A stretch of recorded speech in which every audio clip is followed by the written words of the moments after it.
Welcome to R5 TV news. Kadapa జిల్లా కేంద్రమైన collectorate ఆవరణలో అపరిశుభ్రత రాజ్యం ఏలుతుంది. కలెక్టర్ కార్యాలయం చుట్టూ పేరుకుపోయిన మురికి కాలువలు, చెత్త కుప్పలు ప్రజారోగ్యాన్ని ప్రమాదంలో పడిస్తున్నాయి.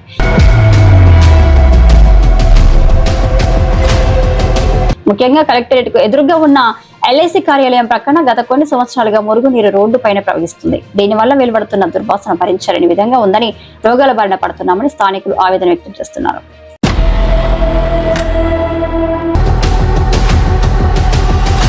ఈ సమస్యపై అధికారులకు, రాజకీయ నాయకులకు ఎన్నిసార్లు విన్నపించినా చూస్తామని సమాధానమే తప్ప ఎటువంటి చర్యలు తీసుకోవడం లేదని ప్రజలు వాపోతున్నారు. మున్సిపల్ ఆరోగ్య శాఖ అధికారులు కూడా ఈ పరిస్థితిని చూసి చూడనట్లే వెళ్లిపోవడం విమర్శలకు తావిస్తుంది. కలెక్టర్ కార్యాలయానికి కేవలం 100 మీటర్ల దూరంలో ఉన్న ఈ సమస్యను పట్టించుకోవడం దారుణమని ప్రజలు ఆగ్రహం వ్యక్తం చేస్తున్నారు. జిల్లా కేంద్రంలో అధిక కలెక్టర్కు అత్యంత సమీపంలోనే పరిస్థితి ఇలా ఉంటే కడప నగరం మొత్తం పరిశుభ్రత విషయంలో ఏ స్థాయిలో ఉందో అర్థం చేసుకోవచ్చని ప్రజలు ప్రశ్నిస్తున్నారు. ఇప్పటికైనా సంబంధిత అధికారులు స్పందించి ఈ తీవ్రమైన సమస్యను పరిష్కరించాలని స్థానిక ప్రజలు డిమాండ్ చేస్తున్నారు.